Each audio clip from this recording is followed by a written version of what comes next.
প্রশংসার মালিক একমাত্র কে?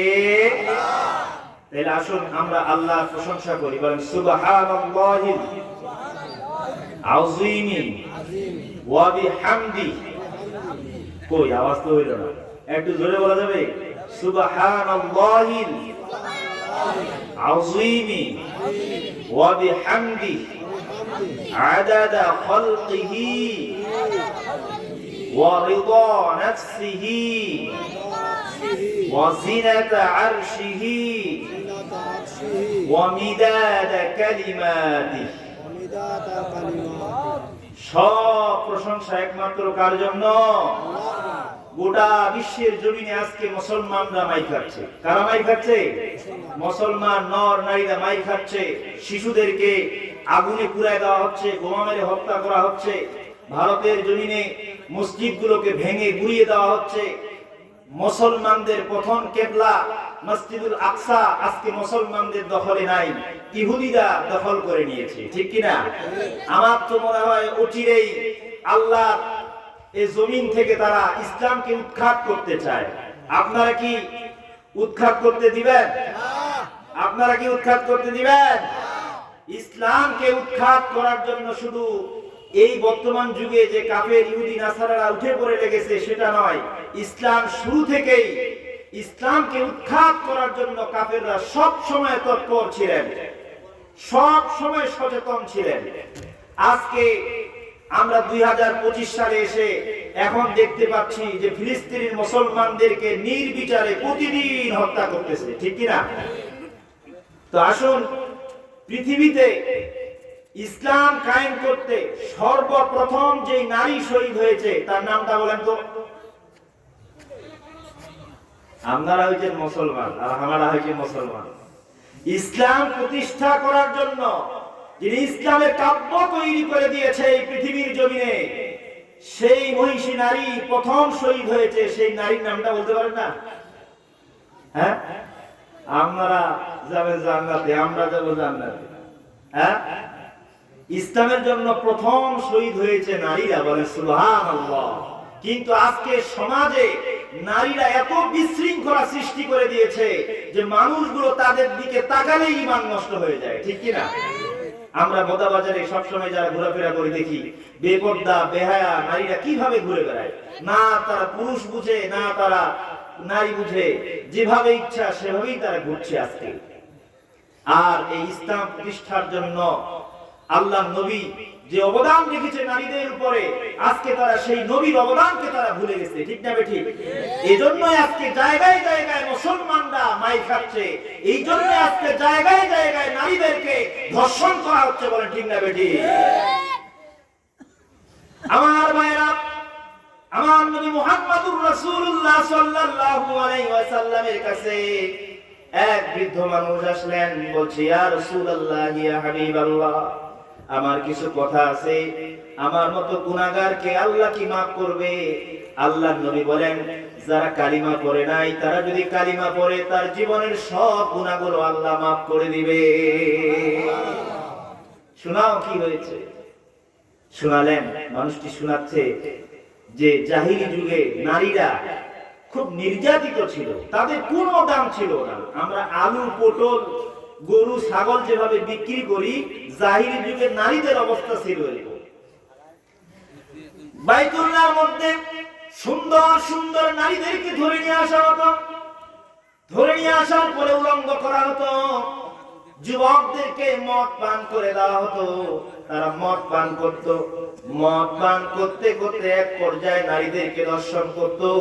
নারীদেরকে ধর্ষণ করে যে ফার্স্ট হতো সে প্রাইজ পেত, বলেন নাউযুবিল্লাহ।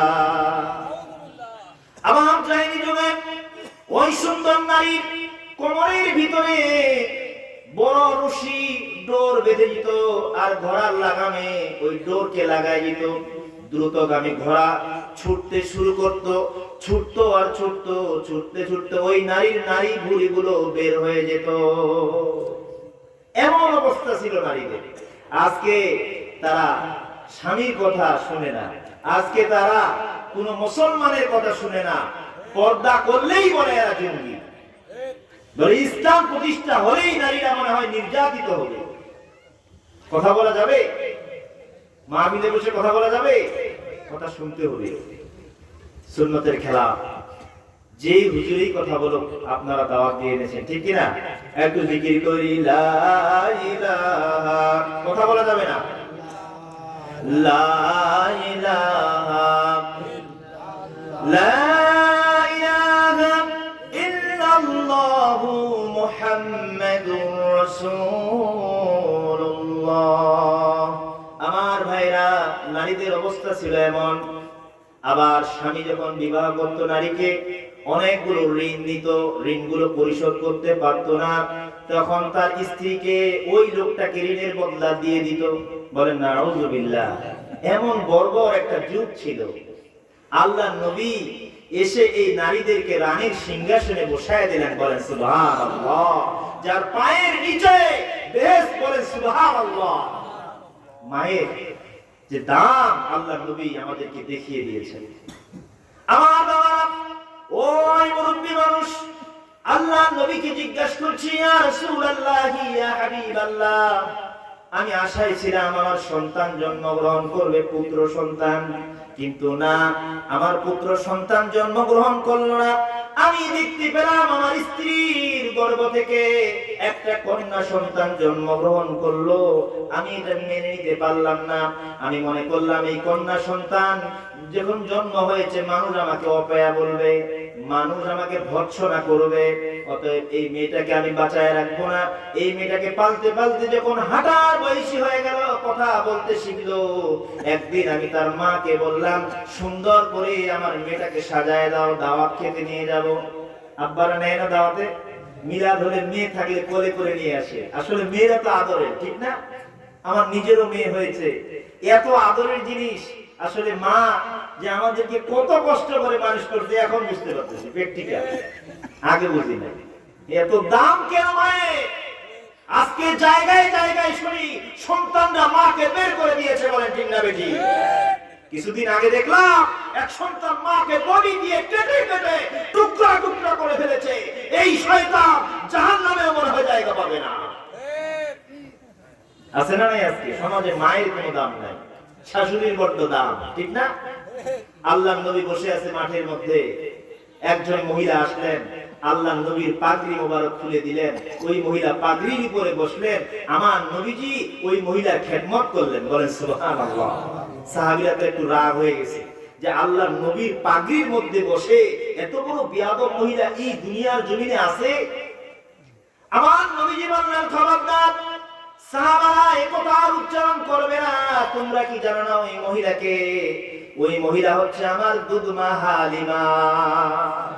তোমার নবীর পাগড়ি কেন, তোমার নবীর চামড়াগুলো যদি খুলে ওই মহিলার পায়ের নিচে আমি বিছায় দিতাম, তবুও ওই মহিলার ঋণ আমি শোধ করতে পারতাম না। জোরে জোরে বলেন সুবহানাল্লাহ। এটা মায়ের সম্মান। আজকে সমাজে মায়ের সম্মান নাই, সম্মান হারিয়ে ফেলছে, ঠিক কিনা? ওই মানুষটি নবীজিকে বললেন, ইয়া রাসূলুল্লাহ, ইয়া হাবিবাল্লাহ, আমার মেয়েকে আমি দাওয়াত খেতে নিয়ে যাব। পাহাড়ের উঁচু চূড়ায় আমি উঠতেছি, উঠতে উঠতে আমাকে বলছে, আব্বা আর কত দূরে তুমি আমাকে নিয়ে যাবা? আমি তো ক্লান্ত হয়ে গেছি আব্বা, তুমিও ক্লান্ত হয়ে যাচ্ছ। পাহাড়ের একটা উঁচার মধ্যে উঠে বাবা এখন কোদাল দিয়ে যখন খাল খুঁড়তেছে, গর্ত করতেছে, এবার মেয়েটা বলতেছে, আব্বা এই গর্ত কেন খুঁড়তেছো? আমরা তো দাওয়াত খেতে যাব, কেন এই কষ্ট করতেছো? তুমি বুঝবা না রে বাপ, একটু পরে তুমি বুঝতে পারবা এই গর্তটা আমি কেন করতেছি।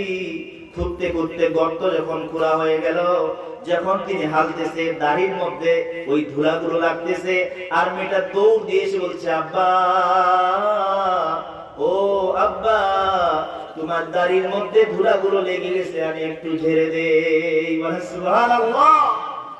এত সুন্দর করে আমার মেয়ে আমাকে আব্বা আব্বা বলে চিৎকার করে ডাকছিল, আমি আমার মেয়ের কথা শুনলাম না। একটু পরে আমার মেয়েটাকে এইভাবে ধরে আমি লাথি মেরে গর্তের ভিতরে ফেলে দিলাম। যখন আমার মেয়েটা গর্তের মধ্যে পড়ে গেল, আমার মেয়েটা বুঝতে পারলো আমার আব্বা আমাকে আর বাঁচতে দিবে না। আমার মেয়েটা চিৎকার মেরে বলছে, আব্বা আমাকে আপনি মারবেন না, দুনিয়াতে আমি আপনার মেয়ে হিসেবে পরিচয় দেব না, আমি আপনার বাড়িতে থাকবো না। আমি রাস্তায় রাস্তায় ঘুরবো, আমি আপনার পরিচয় দিব না, আপনি আমাকে মারিয়েন না, আমাকে বাঁচতে দেন, এই দুনিয়াটা আমাকে দেখতে দেন। আমি আমার মেয়ের কোনো কথা শুনলাম না, আমার মেয়ের বুক বরাবর উঁচা করে একটা বড় পাথর নিক্ষেপ করলাম। আমার মেয়ের বুকের মধ্যে ওই পাথরটা লাগলো, লেগে সঙ্গে সঙ্গে বুকটা ফেটে কলিজাটা ফিরে রক্তগুলো থিনকি দিয়ে আমার মুখের মধ্যে লাগলো। আল্লাহু আকবার। আমার মেয়েটা ডাকছিল সর্বশেষ, আমার মেয়ের গিয়ে ডাকছিল আব্বা, আমাকে মেরো না, আমাকে মেরো না। আল্লাহর কসম করে বলি নবী, ওই যেই দিন আমাকে আব্বা বলে ডাক দিয়েছে, আল্লাহর কসম করে বলি, এখনো ঘুমাতে গেলে, খাইতে গেলে, যেখানেই যাই সেখানেই ওই আব্বা ডাকটা ভেসে আসে, আমার কলিজায় ও শান্তি দূর হয় না। মেয়েকে ভালোবাসেন না? কত ভালোবাসে। এই মেয়ে নিজের বাপ নিজের মেয়েকে হত্যা করত, এমন একটা যুগ ছিল, মেয়েদের কোনো সম্মান ছিল না। আর আজকে যখন আমার নবী তাদেরকে সম্মান দিল, তারা পর্দা উঠায় দিল, কোরআন উঠায় দিল, হাদিস তারা মানবে না, কোরআন তারা মানবে না, বেহায়া ভাবে চলতেছে। কোনো রাস্তা নাই, কোনো ঘাট নাই, কোনো পুরুষ নাই, কোনো কিচ্ছু নাই, মনে হয় বেপরোয়া হয়ে গেছে। নারীরা এত নিচে নামলো কিভাবে? পুরুষ থাকে পিছনে, নারী থাকে সামনে, বাজার করতেছে। এই কাপুরুষ, একে বিয়ে করতে বলছে কে? এটাই স্বামী, এর জন্য চিরকাল জাহান্নাম, চিরকাল তার জন্য জাহান্নাম। তো নারীদের কোথায় স্থান ছিল? আল্লাহর নবী হাদিসের মধ্যে এসেছে, নবীজির চোখ দিয়ে পানি পড়তে পড়তে দাড়িগুলো ভিজে গেছে, দাড়ি দিয়ে বেয়ে বেয়ে জমিনের মধ্যে আল্লাহর নবীর বুক পর্যন্ত ভিজে গেছিল। বলেন সুবহানাল্লাহ। এই ইতিহাস শোনার পরে আমার নবীজি বলেছে, মানুষ এরকম কাজও করতে পারে, এটা কি মানুষ? ঠিক কিনা? এখন হয় না, হত্যাকাণ্ড ঘটে না? আহা, কি কলিজার টুকরা মেয়েকে তারা হত্যা করত। আসুন, আমি যে আয়াত পড়েছি, আল্লাহ রাব্বুল আলামিন আমাদেরকে কি শিক্ষা দিচ্ছে আয়াতের মধ্যে? আল্লাহ রাব্বুল আলামিন বলছে, ওয়াদারাবাল্লাহু মাসালান লিল্লাযীনা আমানু ইমরাত ফিরআউন। ফিরআউনের স্ত্রীর নাম কি বলেন তো? আসিয়া। ফিরআউনের স্ত্রীর নাম কি? আসিয়া। আল্লাহ তাআলা বলতেছে, আর যারা ঈমান আনে তাদের জন্য আল্লাহ ফিরআউনের স্ত্রীর নিদর্শন এবং উদাহরণ টেনে ধরেছে। বলে সুবহানাল্লাহ। ফিরআউনের স্ত্রীর উদাহরণ টেনে ধরেছে ঈমানদারদের জন্য, যারা ঈমান এনেছে। যে ঈমান কাকে বলে? ফিরআউন তিনি দাবি করলেন, আনা রাব্বুকুম আ'লা, আমি আল্লাহ, তোমরা আমাকে আল্লাহ বলে ডাকো। সবাই ডাকলো, একজন মহিলা ডাকে নাই, তার নামটা কি বলেন তো? আসিয়া। আর তার ঘরে একজন দাসী ছিল, তার ঘরে একজন দাসী ছিল। এই দাসী এক আল্লাহকে বিশ্বাস করতে। বলেন সুবহানাল্লাহ। যদি আপনাকে আমাকে আগুনে জ্বালায় দেয়, কেটে টুকরা টুকরা করে ফেলে, আল্লাহর সাথে কাউকে শরীক করব? একটু জোরে বলেন, করবো নাকি? আমার বন্ধুরা, ওই দাসী একদিন ফিরআউনের কাছে কোন একটা জিনিস নিয়ে রওনা করলো। হঠাৎ করে গ্লাস বা কোন একটা কিছু পড়ে গেল, সঙ্গে সঙ্গে তিনি আল্লাহ বলে ডাক দিলেন। বলেন আল্লাহু আকবার। সঙ্গে সঙ্গে ফিরআউনের সমস্ত মানুষগুলো শুনলো যে এ আবার কাকে ডাকলো, এখানে তো আমি আল্লাহ, এ আমাকে বাদ দিয়ে কার নাম ঘোষণা করলো? তো যখন মুখামুখি হয় তখন কি চুপ ফেলে থাকলে চলবে? যখন কেউ বলে আল্লাহ নাই, আল্লাহকে মানা যাবে না, ওই মুহূর্তে যদি ব্যক্তিটা চুপ করে থাকে, তার ঈমান থাকবে না। বলেন সুবহানাল্লাহ। ঈমান থাকবে নাকি? থাকবে না, ঈমান থাকবে না। এ পর্যায়ে আল্লাহ রাব্বুল আলামিন ওই নারীকে এত ঈমান দিয়েছে, ফিরআউনকে বলল, ফিরআউন তোকে আল্লাহ বলবো কেন? তোকে যে সৃষ্টি করেছে, তোর সাঙ্গপাঙ্গকে যে সৃষ্টি করেছে, তিনি হচ্ছে আমার সৃষ্টিকর্তা আল্লাহ। সুবহানাল্লাহ। আমাদের মনে ভালো লাগে না, বড় বড় বক্তা আসবে তো ওয়াজ করবে, আমি খালি হালকা পাতলা একটু বলে দিই। সূরা তাহরীম থেকে আলোচনা করছি, এই আয়াতের ব্যাখ্যা খুব সুন্দরভাবে তুলে ধরা যায়, কিন্তু অল্প সময় তো। এবার ফিরআউনের দাসীকে ধরা হলো, ফিরআউনের দাসীকে ধরা হলো। ধরার পরে বলছে তাকে ধরো। আমাকে আল্লাহ বলো, আমি হচ্ছি আনা রাব্বুকুমুল আলা। ও ফেরাউনের দাসী, তুমি যদি ফেরাউনকে আল্লাহ বলো তোমাকে ছেড়ে দেওয়া হবে, আর যদি আল্লাহ না বলো একটা গরম তেল কড়াই আনা হলো, বড় একটা ডেক্স আনা হলো, ওই ডেকের উপরে গরম তেল ঢেলে দেওয়া হলো, ওই দাসীর কন্যাটাকে নেওয়া হলো। ইতিহাসে এসেছে তার দুইটা কন্যা, কেউ কম বেশি করেছে, এটা হোক। এরপরে তার বড় কন্যাটাকে ধরা হলো, ফেরাউন ধরলো, বলে বলো আমাকে আল্লাহ বলো, আমি তোমার এই মেয়েটাকে ছেড়ে দিব। সে বললেন কখনোই না, আমার জীবন চলে যাবে, আমার একটা কন্যা কেন, হাজার কন্যা যদি ইসলামের জন্য দিতে হয়, আল্লাহর পরিচয়ের জন্য দিতে হয়, হাজার কন্যা আমি আল্লাহর জন্য কুরবান করব। জোরে জোরে বলেন সুবহানাল্লাহ। দিন ইসলাম, দিন ইসলাম জিন্দাবাদ, জিন্দাবাদ। দিন ইসলাম, দিন ইসলাম জিন্দাবাদ, জিন্দাবাদ। আল কোরআনের আলো ঘরে ঘরে আলো, আল কোরআনের আলো ঘরে ঘরে আলো। নারায়ে তাকবীর। ফেরাউন তার বড় মেয়েটাকে নিল, নেওয়ার সঙ্গে সঙ্গে ওই কড়াইয়ের মধ্যে ফেলে দিল গরম তেল। তেলের মধ্যে যখন ফেলে দিল, গরম তেলে খানিকটা ফিনকি দিয়ে উঠলো, সঙ্গে সঙ্গে মাংসগুলো আলাদা হয়ে গেল, হাড়গুলো আলাদা হয়ে গেল। বলে আল্লাহু আকবার। এবার মা তো সহ্য করতে পারে না, কুকায়া ফোফায়া ফোফায়া কান্না করতেছে, চোখের পানি ধরে রাখতে পারে না। এবার ছোট মেয়েটাকে নিল, কেবল মাত্র দুধ পান করছে, এই মেয়েটাকে নিল, বলছে দেখ তোর কলিজার টুকরা এখনো বেঁচে আছে, যদি ফেরাউনকে আল্লাহ বলো এই মেয়েকে ছেড়ে দিব এবং তোমাকে ছেড়ে দিব, বড় পদ দান করবো, একবার শুধু আমাকে আল্লাহ বল। কোন কথা বললেন না, বলে না না না, আমার যত কিছু হোক না কেন, আমি আল্লাহকে আল্লাহ বলেছি, তোকে কোনোদিন, তোর মতো শয়তানকে কোনোদিন আমি আল্লাহ বলবো না। এর নাম হচ্ছে ঈমান। ঈমান কাকে বলে দেখেন? আর আপনার ঈমান তো একদলে পুলিশ আসলেই কয় মুই কোন দলে করো না, একদম নিরপেক্ষ। কিসের দল আছে না এরকম লোক? যে কি হতে হোক ভাই, মুই সাথে আসেনি আছে এরকম।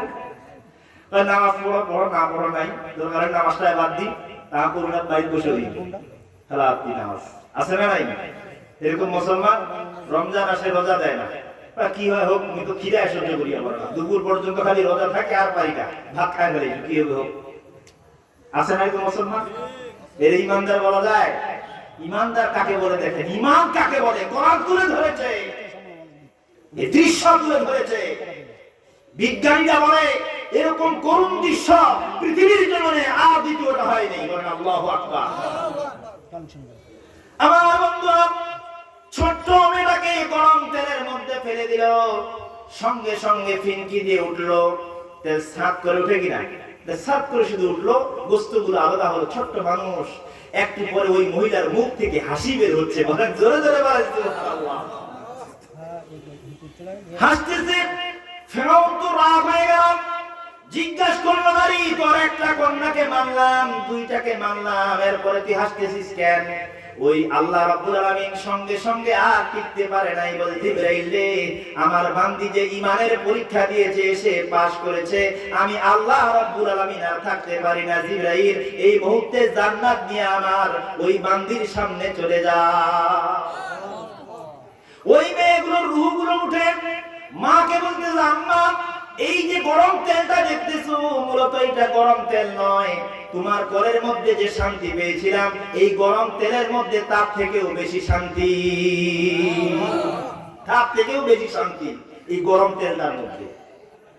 আপনি টেনশন করবেন না আম্মা, আমরা জান্নাতে তোমার সাথে আমার দেখা হবে। বলে সুবহানাল্লাহ। এই দৃশ্যটা আসিয়া দাঁড়ায় দাঁড়ায় দেখতেছে, সেও মুসলমান হয়েছে কিন্তু প্রকাশ করতে পারে না এখনো। যখন এই দৃশ্য দেখতেছে অবাক হয়ে গেল, কি করতেছে? ফেরাউন বলছে এবার তোর পালা। ফেরাউনকে বলছে, ফেরাউন রে, আমার দুইটা কন্যা নিয়েছি, আমি মাথা মাথা করি নাই, তুই আমাকে ফেলবি, আমাকে ওই তেলের মধ্যে ফেলার দরকার নাই। একটু পরে দেখা গেল ওই নারী দৌড় দিয়া তেলের মধ্যে ঝাঁপ দিয়েছে। জোরে জোরে বলেন আল্লাহু আকবার। ওই নারী যখন দৌড় দিয়ে তেলের ভিতরে ঝাঁপ দিল, সঙ্গে সঙ্গে তার গোস্তগুলো আলাদা হলো, হাড়গুলো আলাদা হলো, সমস্ত মানুষগুলো তার ইমানের জজবা দেখে স্ট্রক হয়ে গেল। ফেরাউন তাক লাগিয়ে গেল, আহা, নিজের জীবনকে বিলায় দিতে পারে ইমানের জন্য। এটা কোন নারী? নারীদের অবদান দেখেন ইসলামের জন্য পৃথিবীতে জায়গায় জায়গায় নারীরা ইসলামের কাব্য তৈরি করে গেছে পৃথিবীর জমিনে। আজকে সেই নারীরা বেহায়াপনা করে, নাচ গান করে, মদ খায়, বিড়ি খায়, বলে ঠিক না বেশি? যারও সন্তান জন্ম দেয় এই নারীরা।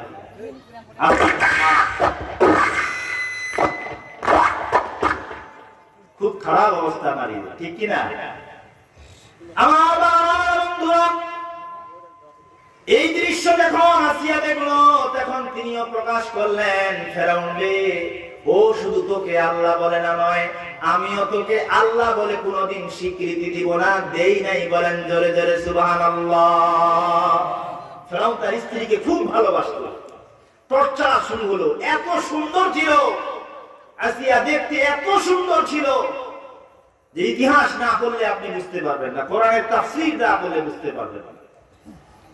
ফেরাউন তাকে ধরলো, ধরার পরে বাঁধলো, বাঁধার পরে মারলো, মারতে মারতে চামড়া গুলো ছিঁড়ে নিয়েছে। আসিয়াকে বলছে, ও আসিয়া, তুই বড় আদরের স্ত্রী, তুই কোথায় ছিলি? তোকে বিয়ে করেছিলাম, বিয়ে করে আমি পালাই আসছি এই মিশরে, আবার তোকে আমি এখানে নিয়ে আসছি, তোরে বড্ড ভালোবাসি।